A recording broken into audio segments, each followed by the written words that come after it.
Assalamualaikum warahmatullahi wabarakatuh. Yang terhormat Bapak Kepala Sekolah, Bapak Marsono, Bapak Ibu Guru SDN SD 1 Pemilih, serta karyawan-karyawati SD 1 Pemilih yang saya hormati, serta anak-anak yang saya cintai dan banggakan. Marilah pada pagi hari ini kita memanjatkan puji syukur atas kehadiran Tuhan Yang Maha Esa yang telah melimpahkan nikmat serta hidayah kepada kita semua, sehingga pada pagi hari ini kita bisa berkumpul di sini dalam rangka desiminasi budaya positif di sekolah. Susunan acara yang pertama yaitu pembukaan, yang kedua doa, dilanjutkan sambutan dari Bapak Kepala Sekolah, kemudian paparan materi, dilanjutkan sebelum. Marilah kita buka acara pada hari ini dengan bacaan Bapak bersama-sama. Bismillahirrahmanirrahim. Acara selanjutnya yaitu sambutan dari Bapak Kepala Sekolah, Bapak Pendapat Alhamdulillah.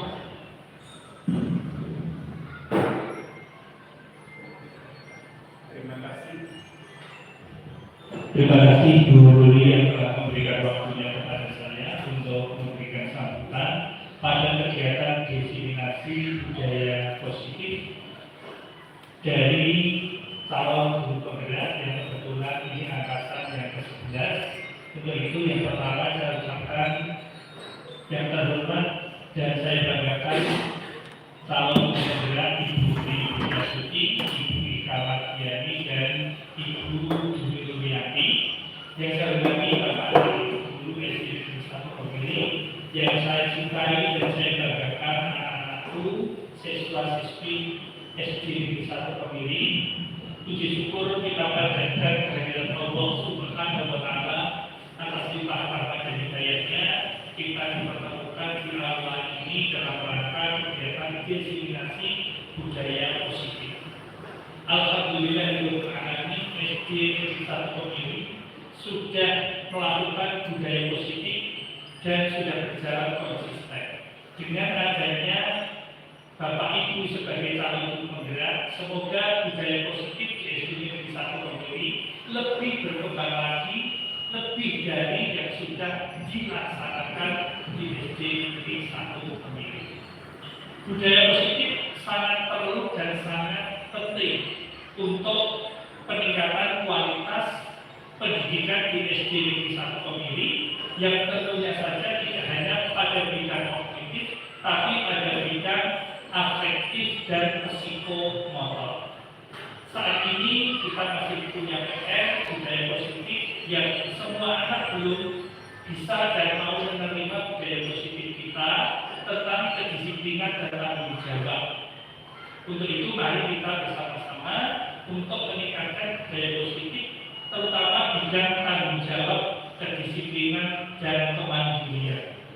Mungkin itu sambutan kami dengan paparan dari Bapak dan Ibu calon guru penggerak. Semoga nanti kita lebih paham, lebih tahu dan lebih mengerti budaya positif apa yang perlu kita gali setelah kita melakukan beberapa budaya positif. Mungkin itu sambutan dari saya. Banyak kekurangan bila waktu bergaya.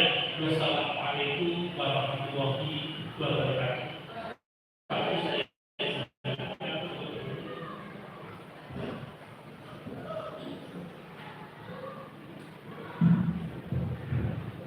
Terima kasih kepada Bapak Marsono yang telah memberikan sambutan kepada kita semua. Acara selanjutnya yaitu mulai paparan materi.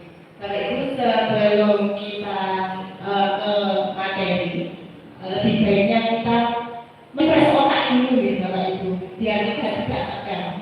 Ya, nanti akan saya kasih waktu 3 menit. Kita melihat pasangan kita dulu, di samping kita lihat dulu pasangan kita. Ayo ya, belum punya pasangan.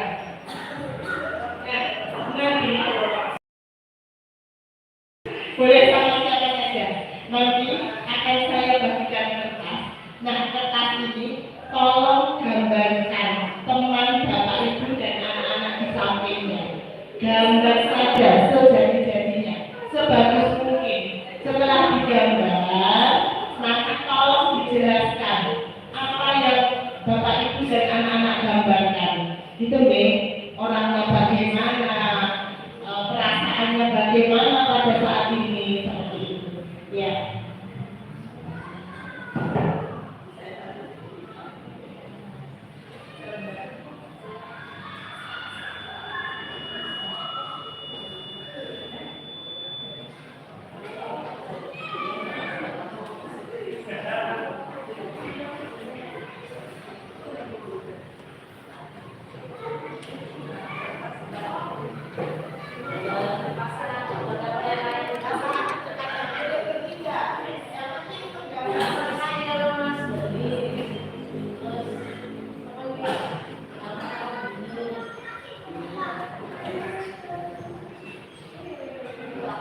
Boleh dimulai dari itu, waktunya 3 menit saja. Gambar secantik mungkin, nanti saya juga nggak dikomentari temannya. Nanti buku ini proses lagi. Karena itu gambar cantik, masa harus gambar seperti ini? Gitu.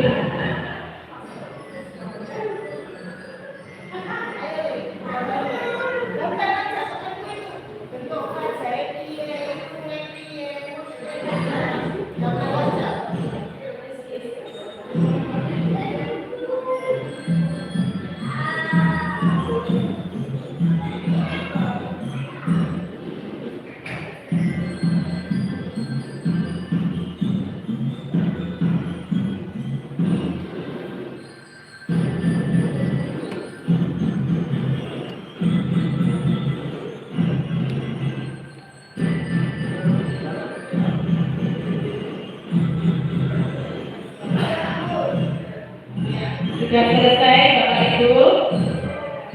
Yo, ya itu 1 menit lagi. Nanti perwakilan Bapak Ibu 2 dan anak-anak 1 ya.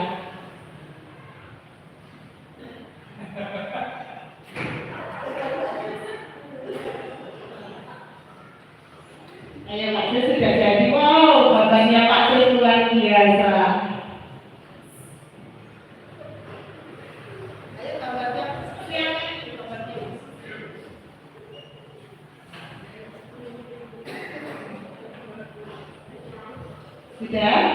Sudah Bapak Ibu. Ya, saya minta pastinya Bapak-Bapak seorang juga. Hari ini Bapak-Bapak akan gambar siapa? Terima kasih.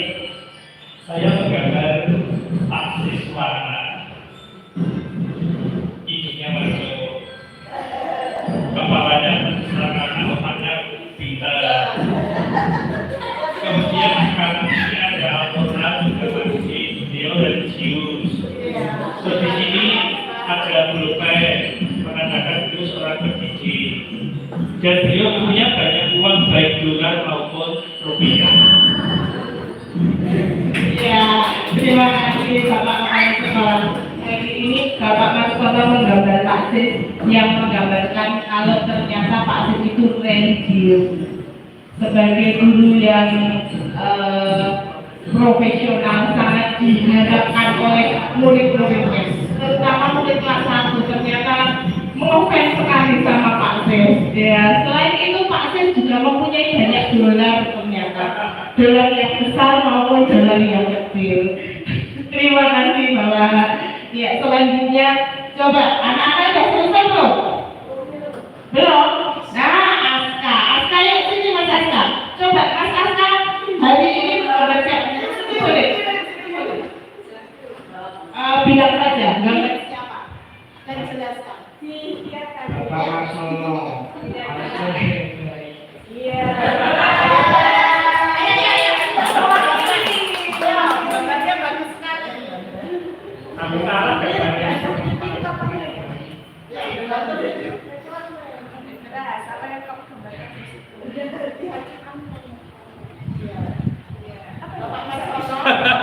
Gambar apa? Bagus, bagus, stop.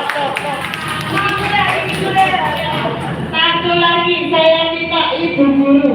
Coba ibu Sri menggambar siapa ya? Ini gambaran saya. Ini saya menggambar Bulika. Bulika ini ada Bulika ini berjilbab ya ini ya. Ini seorang low profile, dia seorang religius juga. Nah, dia aktif di pondok-pondok pesantren dan juga pesantren-pesantren TPA di RT di berkas Quran. Baik, Bapak Ibu, terima kasih. Semoga itu bisa menginspirasi kita ya. Ternyata teman-teman di sekitar itu mempunyai potensi yang sangat luar biasa. Dan anak-anak juga hebat. Ternyata bisa menggambarkan Bapak Ibu guru kita. Ya. Selanjutnya Bapak Ibu kita langsung saja ke materi. Tujuan pendidikan. Bapak Ibu, menurut Ki Hajar Dewantara, tujuan pendidikan adalah menuntun segala kodrat yang ada pada anak-anak agar mereka dapat mencapai keselamatan dan kebahagiaan yang setinggi-tingginya, baik sebagai manusia maupun anggota masyarakat. Oleh karena itu, pendidikan hanya dapat menuntun tumbuh atau kehidupannya kekuatan kodrat yang ada pada anak-anak agar dapat memperbaiki laku atau bukan dasar hidup atau tumbuhnya kodrat anak. Jadi Bapak Ibu, tujuan pendidikan itu adalah menuntun anak-anak kita, kemudian menuntun dan mendampingi anak itu sesuai kodrat mereka. Karena pada dasarnya setiap anak itu memiliki kodrat dan memiliki bakat yang berbeda-beda dari lahir. Jadi tidak bisa disamakan dengan anak satu dengan anak yang lainnya. Budaya positif di sekolah yaitu nilai dan kebiasaan di sekolah yang berpihak pada murid agar mereka dapat berkembang menjadi pribadi yang kritis, penuh hormat dan bertanggung jawab sesuai dengan profil pelajar Pancasila. Nah, budaya positif ini sendiri Bapak Ibu itu dibuat agar anak itu tidak terpatok pada hukuman. Nah, kalau budaya positif itu dibentuk itu untuk membiasakan anak itu menjadi tanggung jawab. Namun kalau hukuman itu anak menjadi takut. Jadi peraturan yang ada di sekolahan itu kita bentuk itu untuk tidak menakути anak, tetapi membentuk anak menjadi tanggung jawab dan berkomitmen atas budaya mereka yang kita sepakati bersama. Next. Konsep utama budaya positif yang pertama adalah perubahan paradigma belajar. Yang kedua, disiplin positif. Ketiga, motivasi perilaku manusia. Keempat, kebutuhan dasar. Kelima, posisi kontrol guru. Dan yang keenam, keyakinan kelas. Yang terakhir yaitu segitiga restitusi. Nah, kita ke yang poin pertama dulu. Perubahan paradigma belajar. Dalam membangun budaya positif, sekolah dapat menyediakan lingkungan yang positif, aman, dan nyaman.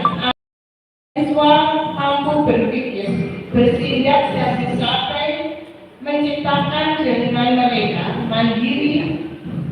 dengan merdeka, mandiri, dan bertanggung jawab.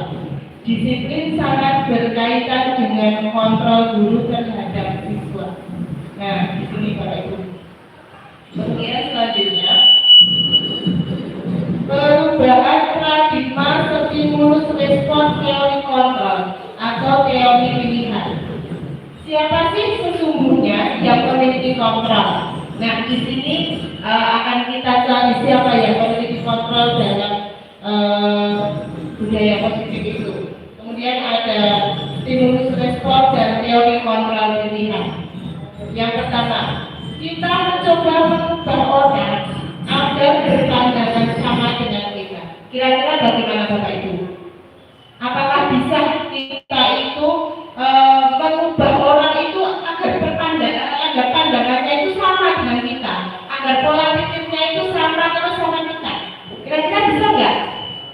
Tidak bisa ya Bapak Ibu, karena orang itu mempunyai pemikiran sendiri. Tetapi kita bisa berusaha memahami pandangan orang lain tentang dunia. Nah, kita mengalahkan pandangan orang lain itu tentang dunia. Kita bisa mengarahkan orang-orang tersebut agar selalu positif dengan orang lain. Kemudian yang kedua, perilaku buruk dilihat sebagai suatu kesalahan. Itu bagaimana Bapak Ibu? Apa semua tindakan buruk itu adalah sebuah kesalahan? Tidak ya Bapak Ibu. Karena belum tentu yang kita lihat buruk itu salah. Kita lihat baik-baik itu ternyata benar. Kamu itu memiliki tujuan. Jadi dilihat apa yang mereka lakukan dan apa yang menjadi tujuan mereka. Kemudian yang ketiga, orang lain bisa mengontrol saya. Kira-kira bagaimana Bapak Ibu? Orang lain kok mengontrol kita? Tidak tepat ya, seorang lain mengatur kita. Kira-kira kalau kita diatur orang lain itu mau atau tidak? Tentu saja tidak ya Bapak Ibu. Yang benar adalah hanya kita yang bisa mengontrol diri kita. Jadi Bapak Ibu, kita itu orang yang paling bisa mengontrol diri kita, kemauan kita yang bisa mengontrol, kita yang bisa menilai apa yang akan kita lakukan ini nanti benar atau salah, dampaknya apa pada orang lain, dan ada nggak manfaatnya juga untuk orang lain, seperti itu. Kemudian pemaksaan ada pada bujukan gagal. Nah, ini apa ini maksudnya? Pemaksaan pada saat bujukan gagal. Iya, kalau dibujuk ternyata kita pengaruhi gagal kok dipaksa. Itu bagaimana itu? Boleh apa enggak kita memaksakan orang lain untuk sesuai dengan kemauan kita? Ternyata tidak ya. Yang benar adalah kolaborasi dan konsensus menciptakan pilihan-pilihan baru. Jadi kita itu harus berkolaborasi atau bermusyawarah dalam menciptakan pilihan-pilihan baru. Kemudian model berpikir menang dan kalah. Nah ini yang paling menyakitkan. Menang dan kalah. Yang sebagai yang kuat adalah yang menang. Orang yang kuat adalah orang yang bisa menguasai segalanya. Yang lemah, yang kalah, yang bisa ditindas. Nah itu juga sangat menyakitkan Bapak Ibu. Ternyata yang benar adalah model berpikir menang-menang. Apa yang kita lakukan itu mempunyai tujuan tersendiri. Kemudian yang kedua,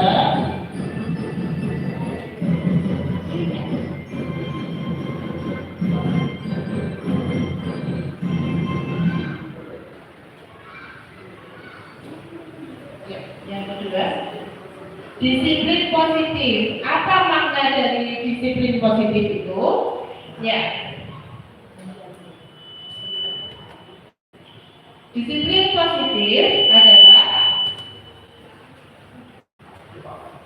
disiplin positif berasal dari bahasa Latin yang bunyinya disiplina, yang artinya mengajarkan atau memperlihatkan makna asal dari kata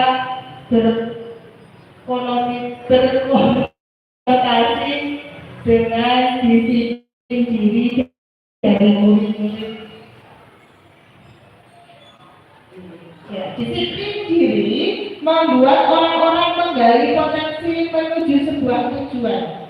Apa yang dia hargai. Namun dalam budaya kita, maka disiplin telah berubah menjadi sesuatu yang dilakukan seseorang pada orang lain untuk mendapatkan kepatuhan. Kecenderungan umum adalah menghubungkan kata disiplin dengan ketidaknyamanan, bukan dengan apa yang kita hargai atau pencapaian suatu tujuan. Nah, di sini Bapak Ibu, disiplin yang ada pada lingkungan kita itu ternyata membuat orang-orang itu menjadi tidak nyamanan. Nek disiplin kok menjadi tidak nyaman, merasa terpaksa, merasa ada sesuatu yang memaksa kita untuk melaksanakan disiplin. Padahal dengan disiplin itu ada tujuannya Bapak Ibu. Dengan disiplin maka urusan kita menjadi lancar. Kita tidak merugikan orang lain, tidak menyakiti orang lain. Kemudian yang ketiga, motivasi perilaku manusia. Nah, untuk menghindari ketidaknyamanan atau hubungan, apa yang akan terjadi apabila saya tidak melakukannya? Nah, ini Bapak Ibu, kalau kita menghindari ketidaknyamanan atau hubungan, apa yang akan terjadi apabila kita tidak melakukannya? Kalau kita tidak mematuhi kedisiplinan, apa kira-kira yang akan terjadi? Jadi dihukum, terus mendapat sanksi, terus urusan kita. Nah, dari anak-anak itu kita itu bisa merubah Bapak Ibu agar kita itu tidak merasa kok aku seperti disuruh-suruh ya, kok aku seperti ada yang mengatur ya. Maka kita bisa merubah dengan budaya positif, dengan kesepakatan bersama, yaitu kita dapat bermusyawarah dengan misalnya anak-anak atau murid-murid kita. Ayo deh kita bekerja sama biar kamu itu tidak merasa terpaksa, biar tidak merasa Bapak Ibu guru galak. Itu kita harus bagaimana? Maka kita harus membuat kesepakatan kepada anak. Maka anak nanti akan sadar sendirinya untuk melaksanakan kesepakatan yang telah dibuat bersama. Kemudian untuk mendapat imbalan dari orang lain atau institusi, apa yang akan saya dapatkan apabila melakukannya? Nah, ini Bapak Ibu, ternyata kita itu mendisiplinkan anak dengan mengiming-imingi hadiah itu ternyata kurang tepat. Nanti anak-anak itu mempunyai mindset, saya mendapat nilai bagus agar mendapat hadiah, saya mengikuti lomba agar mendapat uang banyak.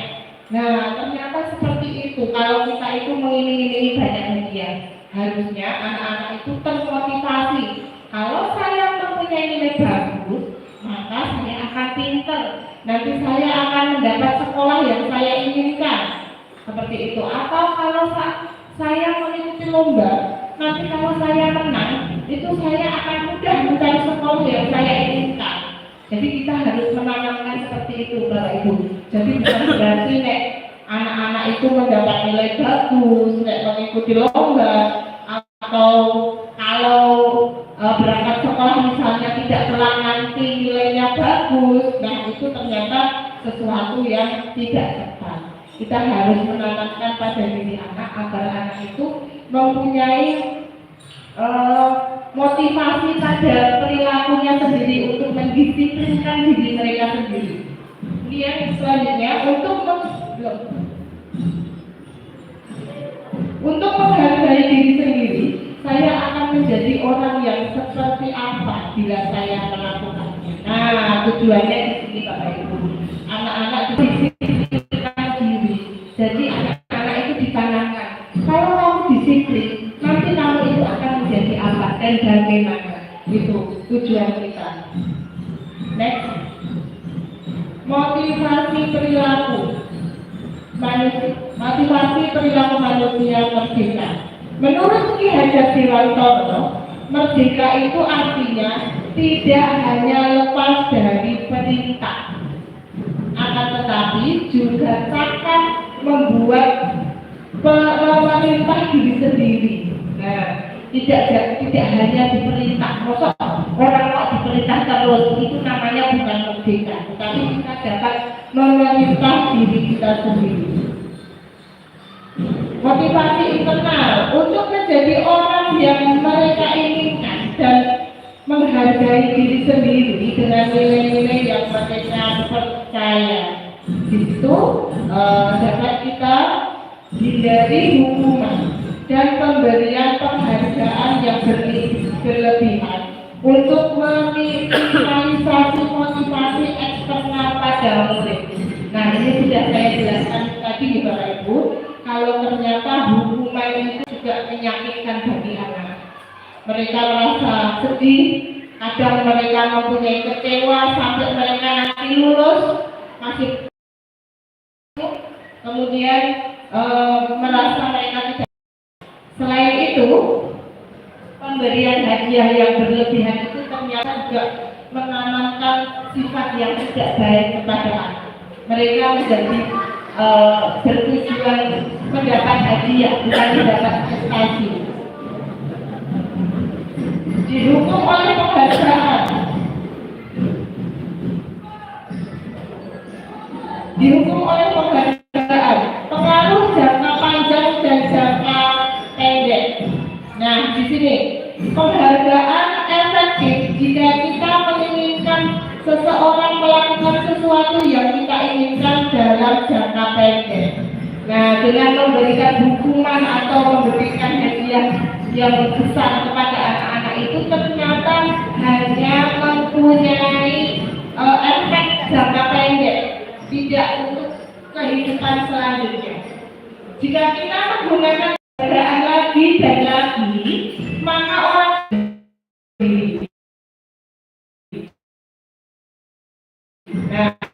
jawaban itu malah menjerumuskan anak. Jika kita mendapat penghargaan untuk melakukan sesuatu yang baik, maka kita senantiasa kita pun menjadi tidak menyadari tindakan baik yang kita lakukan. Jadi tujuan dari yang mereka lakukan itu akan hilang Bapak Ibu dulu. Mereka hanya berfokus pada penghargaan, hadiah dan hadiah terus. Dihukum oleh penghargaan lagi, penghargaan tidak efektif.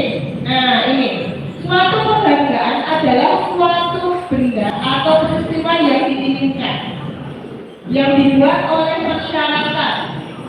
Hanya jika Anda melakukan hal ini, maka Anda akan mendapatkan penghargaan yang diberikan.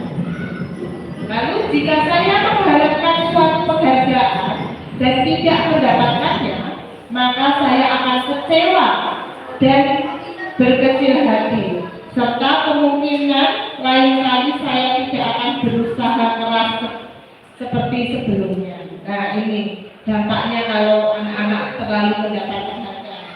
Jika kita memberikan seseorang suatu penghargaan untuk melakukan sesuatu, maka kita harus terus-menerus memberikan penghargaan itu. Jika kita ingin orang tersebut meneruskan perilaku yang kita inginkan. Lalu, orang yang berusaha berhenti merokok misalnya, atau orang yang berusaha diet meluruskan badan, bila diberikan penghargaan hampir pasti tidak berhasil. Nah, nek diet itu tujuannya urut, tapi mestinya tidak berhasil. Tetapi kalau diet itu tujuannya menyehatkan badan dan manfaatnya sangat besar, pasti berhasil. Dan ternyata saya juga tidak berhasil Bapak Ibu. Karena tujuannya urus sama. Nih, sudah ya. Dihukum oleh penghargaan, masih dihukum dengan penghargaan. Penghargaan perlu hubungan. Nah, ini Bapak Ibu. Kok bisa penghargaan itu merusak hubungan? Penghargaan merusak hubungan ketika seseorang diberi penghargaan atau pujian di depan orang banyak, maka yang lain akan merasa iri dan sebagian dari mereka akan tidak menyukai orang yang diberi penghargaan tersebut. Nah, ini sudah ada di sinetron. Bapak Ibu sudah melihat ini enggak? Ipar adalah maut. Nah, ternyata itu terjadi karena si adik itu selalu iri sama kakaknya. Mengikuti enggak nih Bapak Ibu? Atau hanya saya ya? Ternyata itu terjadi karena si adiknya itu iri. Kok kakaknya itu dipuji? Kok lebih cantik kakaknya? Kok lebih pintar kakaknya? Kok kakaknya penurut? Seperti itu. Jadi adiknya merasa iri sama kakaknya. Terus yang terjadi dia menghancurkan hidup adiknya. Menghancurkan hidup kakaknya. Si adik ini merasa iri, kemudian menghancurkan rumah tangga kakaknya. Seperti itu Bapak Ibu. Ternyata tidak bagus ya memuji yang berlebihan juga. Kemudian jika seorang guru sering memberikan penghargaan kepada murid-muridnya, besar kemungkinan murid-muridnya termotivasi hanya untuk menyenangkan gurunya. Mereka tidak akan bersikap jujur kepada guru tersebut. Nah, di sini kalau anak-anak itu mempunyai penilaian, nanti kalau nilaiku bagus, Bapak Ibu guru senang. Nah, suatu saat kalau nilainya jelek, maka dia berusaha apa? Berusaha merubah nilainya agar Bapak Ibu guru senang. Padahal tujuannya bukan itu nih. Tujuannya kita memberi nilai itu untuk mengukur kemampuan, bukan untuk menyenangkan kita. Kemudian penghargaan menciptakan persaingan dalam kelas. Nah ini, dan persaingan menciptakan kecemasan. Nah anak-anak sering berusaha untuk menjadi nomor 1 dalam kelasnya. Mereka juga percaya bahwa mereka tidak memiliki kesempatan untuk mendapat penghargaan berhenti mencoba. Nah ini banyak kasus Bapak Ibu. Jadi anak-anak itu banyak paling nanti di kelas yang ranking 1 dia, yang mendapat nilai bagus dia. Jadi sudahlah kita kerjakan sebisanya aja. Nah ini yang membuat anak-anak itu menjadi kecemburuan sosial. Itu ya Bapak Ibu, dan selanjutnya akan dilanjutkan oleh Bu Ika. Mari waktu dan tempat kami persilakan.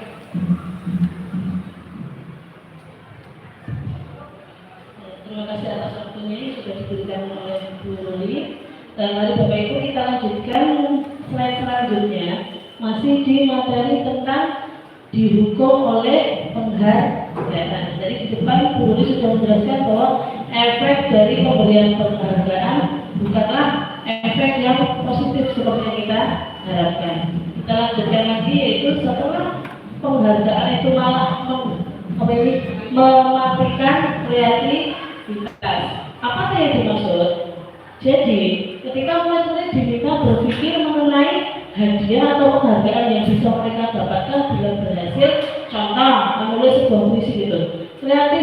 Kreativitas kelompok murid-murid itu jadi berkurang dibandingkan dengan yang tidak diberitahukan sebelumnya bahwa kalau dia mampu menulis dengan baik akan mendapatkan hadiah, karena mereka itu lebih karena termotivasi kan jadinya terpacu hanya ke hadiahnya. Jadi orang yang bebas menuangkan imajinasinya gitu. Kemudian ini ternyata juga penelitian menunjukkan bahwa pekerjaan seni atau sebuah penulisan cerita menjadi kurang kreatif bila dijadikan sebuah hadiah atau penghargaan. Kalau Ibu lihat dulu pertandingan kita Piala AFF itu, ketika Bapak Presiden menghadiahkan bahwa yang bisa mencetak gol 1 akan mendapatkan 1 M itu, pas awal-awal sebelum ada janji itu malah bisa menang. Tapi setelah dijanjikan itu, habis itu apa yang terjadi? Malah kalah karena tingkat kolaborasinya jadi rendah. Karena apa? Saya pengen mendapatkan penghargaan, akhirnya hasil kreativitas dari kelompok hilang gitu. Kemudian dalam tugas-tugas memecahkan masalah, para murid memakan waktu yang lebih lama dan memberikan jalan keluar yang kurang efektif saat mereka dijadikan suatu penghargaan. Efeknya ternyata ya kayak kasusnya Presiden berikan ujian 121 itu, ternyata malah bukannya menang, malah kalah.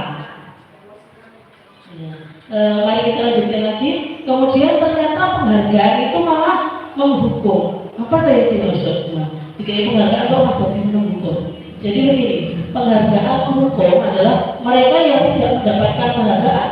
Misalnya dalam sistem ranking, mereka yang mendapatkan ranking 2 dan seterusnya pasti akan merasa paling dihukum. Oh, aku adalah ini juara siji. Terutama yang rankingnya semakin ke bawah. Maka sekarang ini kita kan memang dianjurkan tidak memberikan ranking karena selain ranking 1 pasti akan dianggap jelek. Yang paling bagus ranking 1 nomor 2 ini. Yang sakit paling diri dewi. Pasti dianggap paling bodoh. Nah, gitu. Kemudian memberikan penghargaan dan hukuman adalah hal yang sama karena keduanya mencoba mengendalikan perilaku seseorang. Kalau kita hanya memberikan penghargaan kan hanya memunculkan motivasi ekstremisme seperti yang sudah diterangkan pada tujuan kita untuk budaya positif di sekolah adalah memunculkan motivasi intrinsik dari dalam diri sendiri anak itu. Kalau saya bisa seperti ini, saya akan gitu. Jadi dari dirinya sendiri yang muncul. Kemudian karena orang pada dasarnya tidak suka dikendalikan dalam jangka waktu lama, penghargaan akan terlihat sebagai hukuman. Jadi kalau kita jatuh, aku kudunya pengen suci, kudu sinau terus. Lama-lama juga akan bosan waktu. Kemudian yang terakhir adalah jika suatu penghargaan diharapkan, maka Anda namun Anda tidak mendapatkannya, Anda akan merasa dihukum. Jebule sinau tenangan orang yang siji disalur kalau serengke loro, padahal juga dia sudah sama-sama berusaha gitu. Selanjutnya adalah motivasi dalam diri atau intrinsik. Nah, ini yang kita harapkan. Saat seorang anak belajar untuk pertama kali, mereka menggabungkan huruf-huruf dan kata-kata. Setahunnya dari bahwa dia dapat membaca moco. Timbul pijar di matanya dan sebuah senyuman di wajahnya anak tersebut. Di wajahnya anak tersebut begitu gembira bahwa dia telah mempelajari dan menguasai suatu keterampilan baru. Jadi dia itu menyadari bahwa aku itu bisa ternyata. Jadi kesadaran akan kemampuan bahwa dia dapat membaca sesungguhnya sudah merupakan sebuah penghargaan. Jadi penghargaan yang diharapkan itu timbul dari diri anaknya sendiri, bukan dari motivasi intrinsik, pujian dari guru, nilai 100 dari guru dan yang lainnya. Jika kita memberikan penghargaan kepada seorang anak pada saat dia sedang merasa bangga-bangganya dengan pencapaiannya sendiri, maka kita akan mengambil kegembiraan pada saat itu yang sedang dirasakan secara alamiah. Jadi kita itu secara tidak langsung akan mengurangi penghargaan anak pada dirinya sendiri karena kita ganti dengan nilai 100 atau ranking. Nah, kemudian bagaimana caranya kita untuk menumbuhkan motivasi intrinsik selain penghargaan tentunya. Nah, di sini kami buat bentuk program kebajikan atau apresiasi. Kalau cara kerjanya kayak reward gitu ya. Nah, dalam memberikan apresiasi atau ini di sini pengakuan, perlu diingatkan beberapa hal ini. Jadi saat kita memberikan pengakuan, beri pengakuan secara khusus. Juga kita berikan pengakuan secara pribadi dipanggil karena harus ditunjukkan kepada anak yang lain gitu. Kemudian beri pengakuan juga kepada semua murid, pintar-pintar aja gitu. Tapi semuanya juga diberikan penghargaan,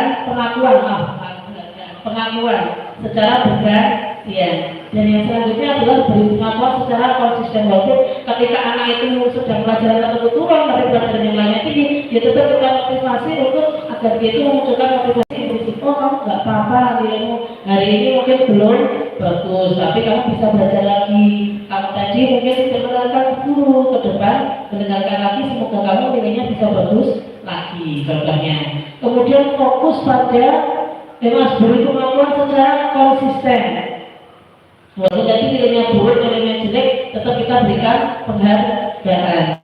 Kemudian yang terakhir adalah fokus pada proses. Kalau saya lihat dulu ada di TV seorang guru di Indonesia melakukan kunjungan ke Finlandia yang katanya memiliki pendidikan terbaik gitu ya.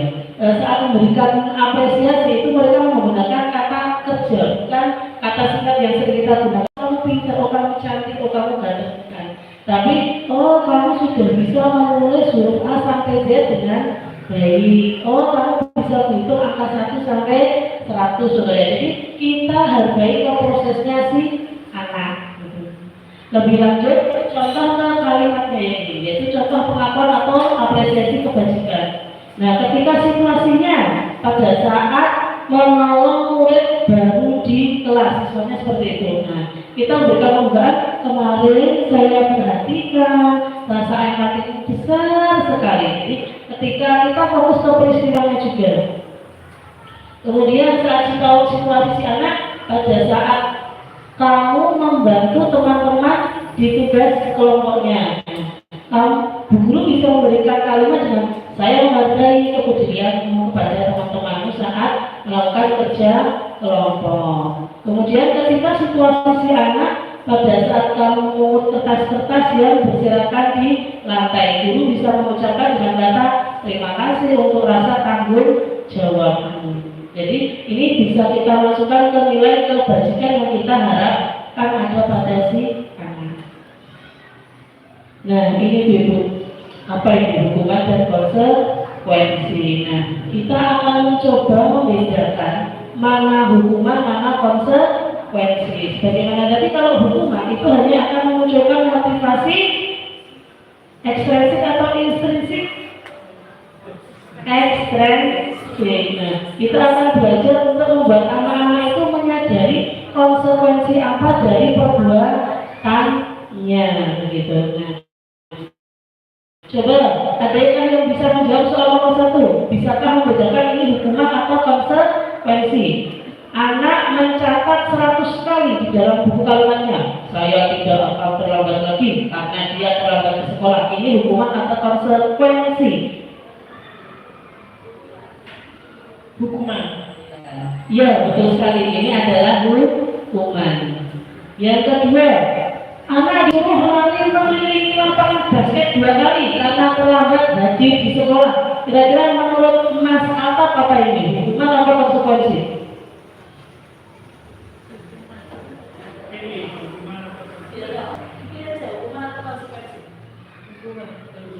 Kira-kira apa jawabannya? Betul Mas Atap. Ini adalah hukuman. Kemudian yang ketiga, murid-murid diminta untuk push up 15 kali karena tidak menggunakan masker di sekolah. Bu Misik. Ya, ini adalah hukuman. Kemudian menggantikan kertas tugas teman yang telah dicoret-coret. Ini adalah konsekuensi. Kemudian anak disuruh membersihkan tumpahan air di meja tulis karena tersenggol pada saat belajar. Ini adalah konsekuensi. Ya, selanjutnya kalau murid disuruh untuk mengenakan sepatu seharian di sekolah karena murid disuruh untuk mengenakan sepatu seharian sedang. Murid disuruh untuk melepas sepatu seharian di sekolah karena tidak menggunakan sepatu hitam. Jadi dia tidak menggunakan sepatu hitam sebagaimana peraturan akhirnya saat dia memakai sepatu adalah coklat gitu. Dia disuruh untuk menanggalkannya selama seharian. Jadi nyeker di sekolah. Itu kira-kira hukuman atau konsekuensi? Ya, hukuman. Dan terakhir, kalau disuruh lari mengelilingi lapangan basket 2 kali karena terlambat 10 menit untuk pelajaran PJOK, ini adalah hukuman. Berarti kita bisa membedakan mana konsekuensi dan mana hukuman. Yo, bedanya apa tuh? Mari kita baca bersama. Nah, saat hukuman itu adalah sesuatu yang menyakitkan harus terjadi. Jadi ada korbannya. Dulu kena hukuman fisik yang menyakitkan untuk si korbannya. Tapi kalau konsekuensi memang adalah sesuatu yang harus terjadi. Ketika dia menumpangkan, dia bertanggung jawab untuk membersihkan. Nah, yang kedua adalah ini membuat anak sakit, baik itu fisik maupun hati untuk jangka waktu yang lama. Kadang mungkin tidak hukuman fisik, tapi gurunya mengatakan kata-kata yang itu menyinggung si anak. Akhirnya anaknya itu tetap ada korbannya, anaknya merasa sakit, ada korbannya. Nah, tapi kalau konsekuensi ini membuat anak memang merasa tidak nyaman dalam jangka waktu yang lebih pendek, tapi nggak apa-apa, memang dia tahu harus ada konsekuensi dalam setiap perbuatannya. Tapi ini lebih bagus dari ini perlu refleksi untuk kita bareng-bareng. Kenapa anak-anak itu tidak mau disiplin, susah disiplinnya? Mungkin karena kita masih hukuman dan bukan konsekuensi. Jadi kita harapkan anak itu mampu menghargai disiplin, baik disiplin waktu atau disiplin tugas di kelas kita itu. Kemudian hukuman itu adalah bersifat paksaan. Jadi kayak tadi motivasi ekspresifnya, hukuman itu memaksa karena dibujuk nggak mau, akhirnya dipaksa. Harusnya yang kita harapkan di anak untuk konsekuensi adalah adanya stimulus dan tanggapan. Jadi anak sadar diri dari tindakannya.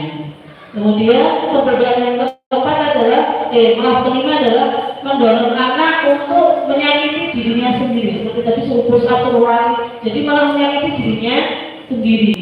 Yang kita harapkan di konsekuensi adalah mendorong anak agar mudah untuk menyesuaikan dirinya. Jadi dia cepat tanggap, tahu apa dari tindakannya, kemudian harus apa. Kemudian perbedaan selanjutnya adalah konsep diri yang buruk. Ini adalah akhirnya menimbulkan anak itu memiliki konsep yang buruk pada dirinya. Aku senang telat, tukang bangun kesialan akhirnya terlambat karena menimbulkan konsep diri yang buruk. Sementara untuk konsekuensi dia jadi menumbuhkan sifat tanggung jawab, jadi konsep diri yang baik. Yang selanjutnya adalah anak jadi belajar untuk menyembunyikan kesalahannya. Kayak tadi kasus saya pas saya sendal disembunyikan tadi, anak-anak itu karena merasa takut akhirnya dia menyembunyikan kesalahannya, jadi cenderung untuk berbohong. Karena ketakutan itu akhirnya menimbulkan anak itu jadi cenderung suka berbohong. Ini yang tidak kita harapkan. Tapi ketika anak itu sadar konsekuensinya, seharusnya mereka itu akan belajar untuk memenuhi peraturan. Mungkin saya juga kurang benar langsung tanya ke anak di depan ya. Karena saking saya marahnya, pagi-pagi akhirnya ketemu dari sore itu nggak pulang-pulang. Jadi mungkin untuk menerapkan hukuman dan konsekuensi ini, guru itu juga pada saat posisi hati yang tenang gitu. Iya, tidak merusuh, betul. Nah kemudian ketika hukuman, maka akan timbul apa? Timbul rasa marah, timbul rasa bersalah, dipermalukan dan merasa tidak dihargai. Ini efek buruk dari hukuman kepada siswa. Yang kita harapkan dari konsekuensi adalah ketika anak itu melakukan ketidakpelanggaran, mereka sadar tanggung jawabnya, mereka akan tidak akan melihat kehilangan haknya. Kemudian dibuat tidak nyaman, juga tidak diasingkan untuk sementara, karena kadang-kadang disuruh anak-anak mengasingkan yang suka dukung dulu, akhirnya diasingkan jujuran orang lain gitu, gak ketularan lagi. Karena sadar mereka akan seperti itu.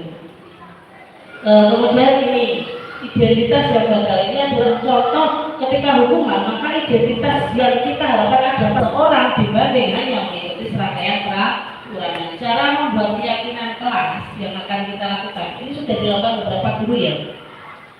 Ini kita ulang lagi saja, biar yang tahu jadi tahu, yang belum tahu jadi tahu.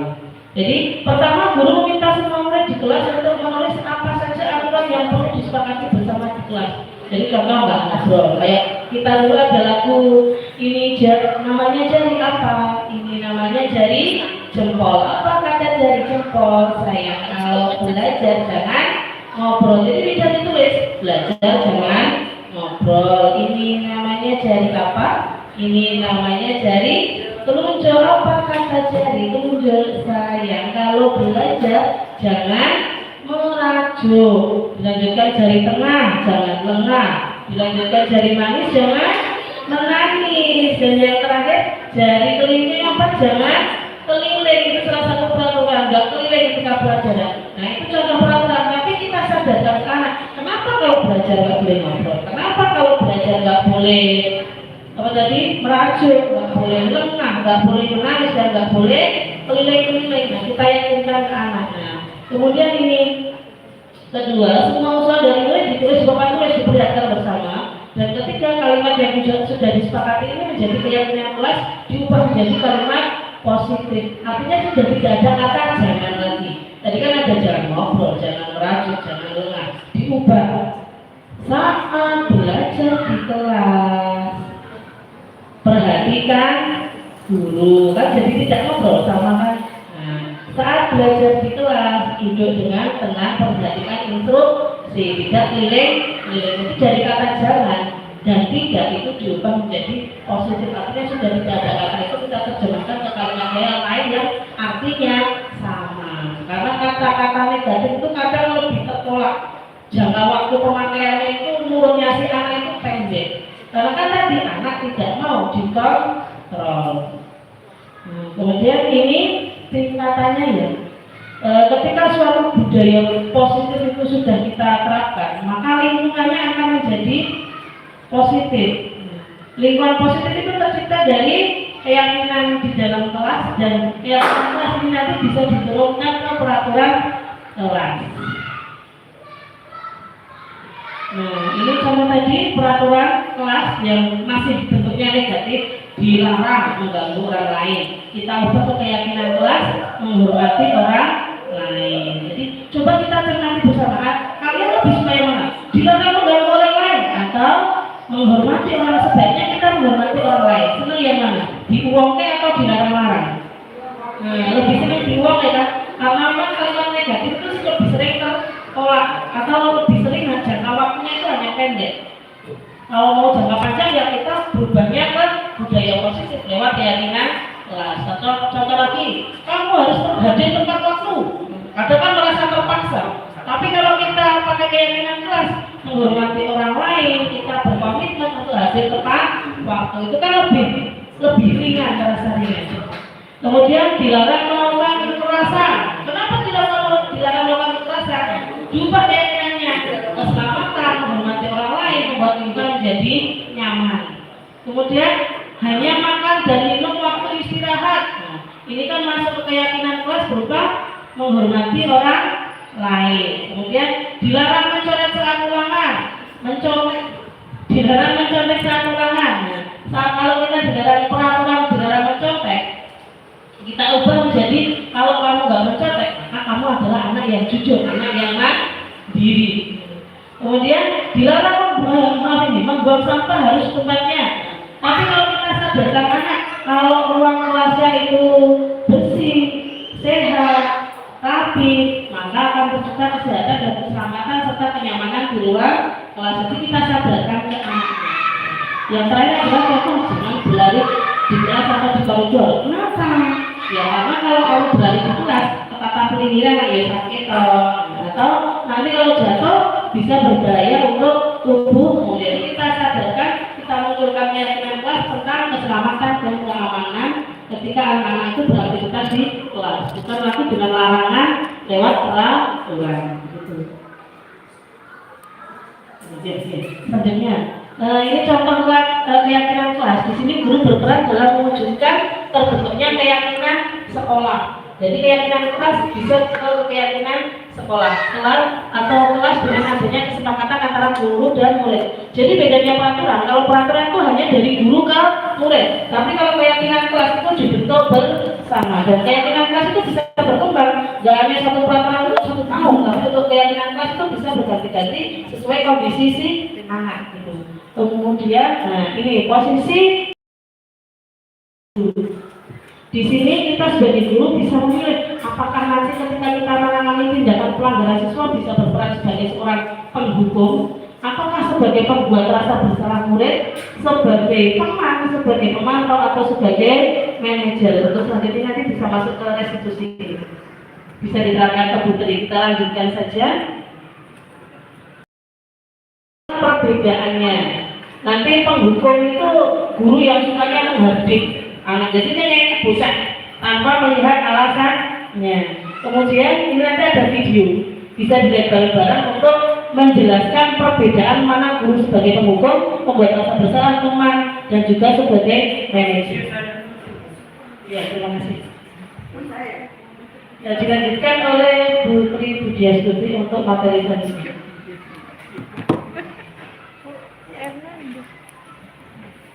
Ya, terima kasih. Aku lagi mau tinggal kayaknya. Baiklah, anak-anak juga Bapak Ibu, dari tadi mendengarkan Bapak Ibu-ibu yang pidato, sekarang biar konsentrasi kita tepuk dulu ya. Kalau saya udah tepuk satu, berarti tepuk akhir. Tepuk dua, berarti tiga, empat, gitu ya, lima, berarti satu. Ya. Tepuk lima. Tiga, tepuk satu, konsentrasi, ya. Tepuk tujuh, tepuk satu, tepuk dua, tepuk empat, iya, terima kasih. Tadi sudah yang mulai berharga ya. Untuk mengatasi masalah atau mungkin kejadian-kejadian pelanggaran yang terjadi di sekolah. Posisi guru kita itu ada 5. Yang pertama adalah bisa jadi kita sebagai penghukum yang atau bisa jadi pembuat rasa bersalah, atau kita sebagai teman, atau kita sebagai pemantau, atau sebagai manajer. Nah, bagaimana posisi guru sebagai penghukum? Di situ ada seperti contoh. Kalau kamu tidak melakukannya, awas ya. Rasakan. Awas ya, rasakan. Berarti ada intimidasi, kemudian ada menghardik, kemudian menunjuk-nunjuk. Itu posisi kita adalah sebagai penghukum. Kalau kita sebagai pembuat rasa bersalah, kita bisa melontarkan kata-kata seperti ini.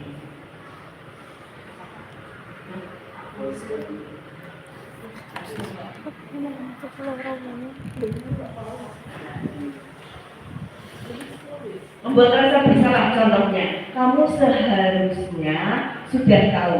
Ibu lelah sekali mengatakannya, ibu stres. Ini membuat anak merasa bersalah. Jadi posisi guru itu adalah sebagai pembuat rasa bersalah. Kalau kita sebagai teman bisa, ayolah lakukan demi ibu. Masa kamu tidak mau? Ingat, ibu tidak pernah bantu. Ibu pernah. Ingat tidak, ibu. Maaf ya, salah. Ingat, ibu pernah bantu. Itu sebagai teman. Kalau kita sebagai pemantau bisa kalimatnya apa peraturannya coba. Coba keyakinan kelasnya apa ya? Misalnya ada pelanggaran di kelas, kemudian ayo ingat nggak keyakinan kelas kita itu apa? Itu sebagai pemantau. Kalau kita sebagai manajer bisa kalimatnya apa yang kita yakini? Apa dong? Keyakinan kita itu apa? Apa yang bisa kau kerjakan untuk memperbaiki masalah ini? Nah, misalnya ada kerusakan di kelas. Kira-kira apa yang bisa kamu lakukan untuk memperbaiki ini? Seperti itu. Berarti posisi kita sebagai manajer. Kira-kira Bapak Ibu, di antara 5 posisi kontrol kita sebagai guru yang terbaik yang mana? Iya, yang paling baik itu adalah posisi kita sebagai manajer. Next slide. Videonya di skip aja. Nah, posisi kontrol seorang guru yang baik adalah sebagai manajer. Guru berbuat sesuatu bersama murid, kemudian mempersilahkan murid mempertanggungjawabkan perilakunya dan mendukung murid agar dapat menemukan solusi atas permasalahan sendiri. Jadi guru di sini posisinya ini menuntun murid menemukan solusi, bukan mencari akar permasalahannya, tapi solusi bagaimana jalan keluarnya. Posisi manajer mengacu pada restitusi yang dapat menjadikan murid sebagai manajer bagi dirinya sendiri sehingga tercipta identitas positif atau berhasil pada diri sendiri. Jadi posisi manajer ini sebetulnya sangat baik untuk menjadikan murid sebagai manajer bagi dirinya sendiri. Nanti kita akan menuntun murid kita bagaimana menemukan solusinya, bisa dengan kata pancing, kata pancingan tadi ya. Kira-kira apa yang bisa kamu lakukan untuk memperbaiki ini, seperti itu. Next.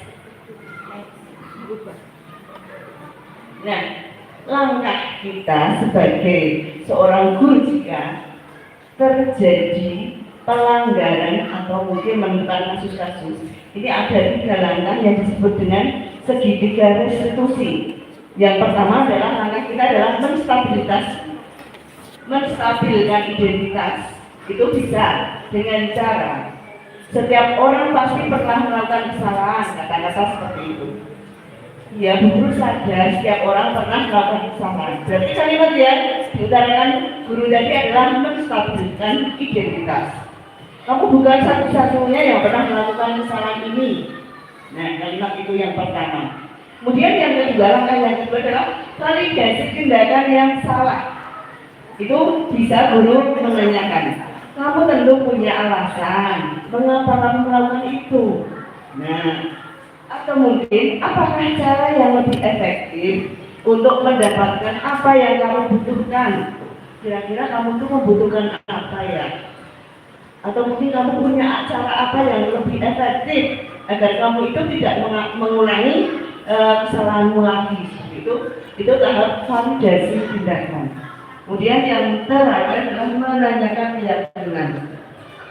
Bisa kalimatnya keyakinan kelas apa yang telah kita sepakati, coba kita pancing. Karena keyakinan kelas sudah disepakati bersama di dalam kelas. Kemudian kamu ingin menjadi orang seperti apa kira-kira? Itu adalah menanyakan keyakinan. Jadi dari tadi sudah diterangkan restitusi. Restitusi itu adalah pengertiannya yang ada di layar ini. Ini bagaimana cara kita menciptakan kondisi untuk menyelesaikan masalah. Cara bodoh seperti itu. Bagaimana cara kita tahap-tahap kita menyelesaikan masalah yang ditemui dalam lingkungan kita dengan cara merasakan langkah-langkah pada segitiga restitusi. Ini pengertiannya. Nah, ciri-ciri restitusi. Jadi sudah ada keyakinan, ada peraturan, sekarang restitusi. Bukan untuk membahas kesalahan. Jadi kita tidak usah mencari kesalahan. Namun untuk belajar dari kesalahan. Kemudian memperbaiki hukum. Ada tawaran, bukan paksaan. Contohnya, kira-kira apa yang bisa kamu lakukan? Itu adalah tawaran. Keempat, restitusi menuntut untuk melihat ke dalam diri. Kemudian restitusi mencari kebutuhan dasar yang mendasari tindakan.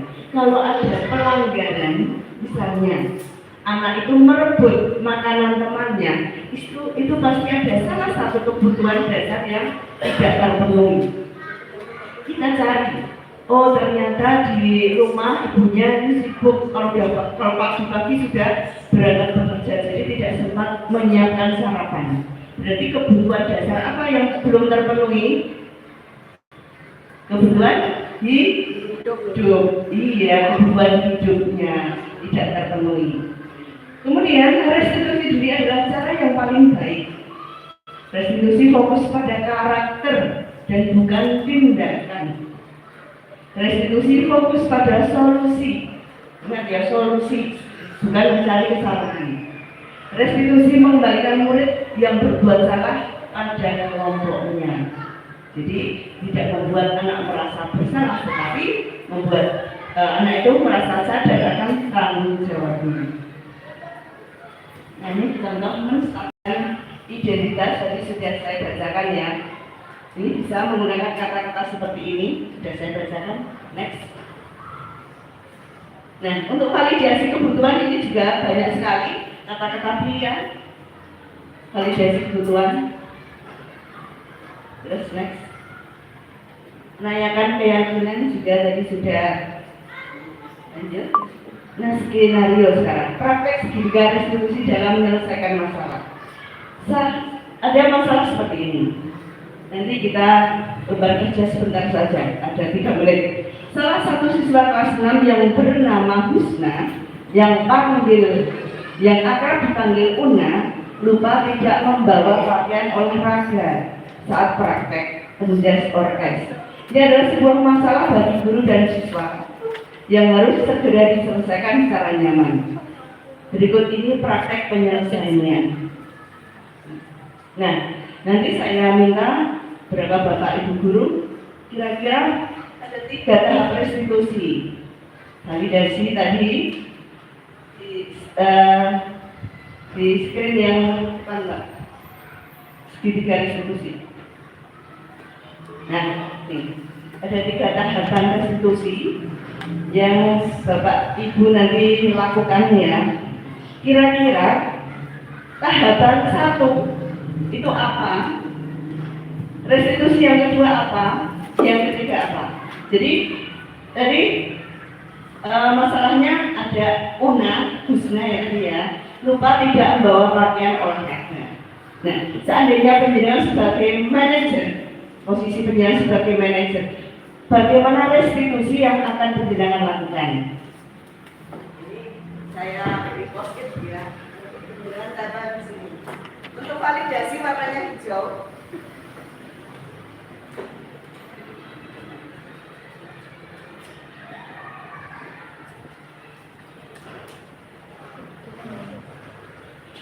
Kemudian, tampilkan identitas dulu ya. Validasi warnanya pink. Yang lain validasi. Yang hijau mau tampilkan identitas ya. Penjenengan yang validasi tindakan 3 saja. Kemudian menanyakan keyakinan. Warnanya kuning. Siapa yang belum?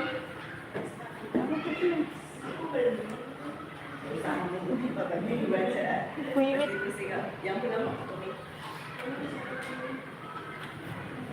Cuma apa? Hijau, merah, Validasi. kuning.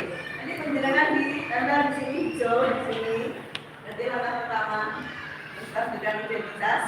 Kemudian validasi tindakan yang salah ini. Kemudian menanyakan keyakinan yang kuning paling bawah. Silakan langsung bisa digambar. Bisa menggunakan kalimat-kalimat di situ. Next, Mbak, kalimat-kalimat restitusi tadi. Menstabilkan identitas bisa menggunakan kalimat ini. Yang hijau ya. Validasi, Bu. Bukan validasi. Kemudian validasi bisa dengan menggunakan kalimat-kalimat yang itu.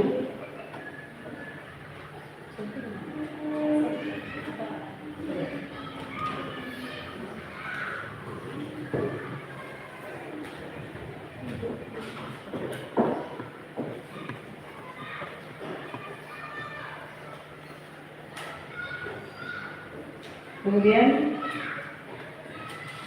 stabilkan identitas, menanyakan keyakinan.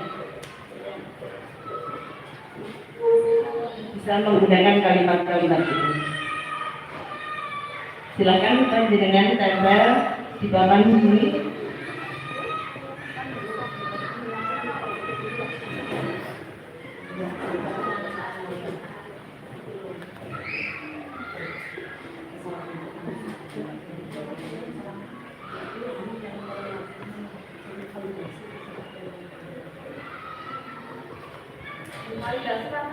Satu saja, 1 kalimat saja.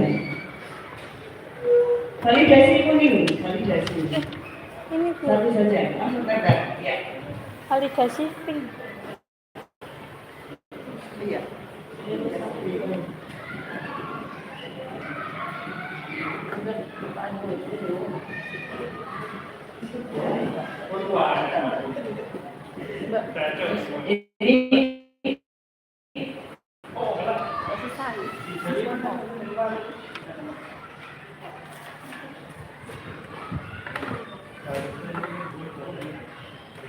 Ini tadi yang Hijau tadi menstabilkan identitas. Ini Pak Marsono. Siapa hari ini yang tidak membawa pakaian olahraga? Mengapa Husna tidak membawa? Tuh, boleh ya.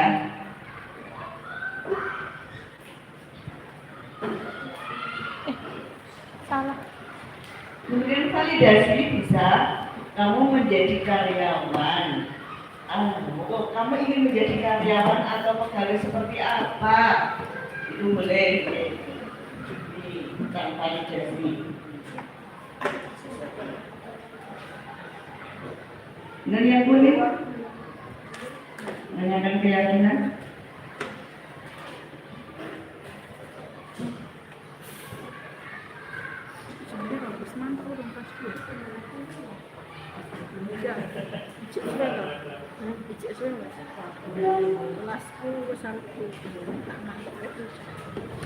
Ya, di sini sudah yang hijau sama hijau yang merah bu. Ini sudah tertempel ya. Ini langkah restitusi yang sudah penjenengan lakukan. Jika menemui kasus seperti itu, semoga jika penjenengan nanti menemukan ada kasus-kasus pelanggaran di kelas ataupun sekolahan, saya minta penjenengan menggunakan langkah-langkah restitusi yang sudah kita pelajari hari ini. Ya, siap. Ya, saya kira ya ini juga ya, ini sudah ini. Contoh validasi yang lain, kamu pasti punya alasan kenapa tidak bawa pakaian olahraga. Apakah kamu bisa lebih baik besok saat pertemuan olahraga? Boleh seperti itu ya. Kemudian ini ada menanyakan keyakinan. Nilai apa yang kamu langgar? Kamu ingin menjadi murid yang seperti apa? Apa yang seharusnya kamu lakukan? Kita tawarkan solusi pada murid. Kira-kira apa yang harus kamu lakukan? Ya. Demikian Bapak Ibu tentang langkah-langkah restitusi yang sudah kita pelajari hari ini dan budaya positif yang sudah dipaparkan dari awal sampai akhir. Saya kira dari kami cukup sekian. Jika ada salah kata ataupun ucapan tindakan, mohon maaf yang sebesar-besarnya. Wassalamualaikum warahmatullahi wabarakatuh.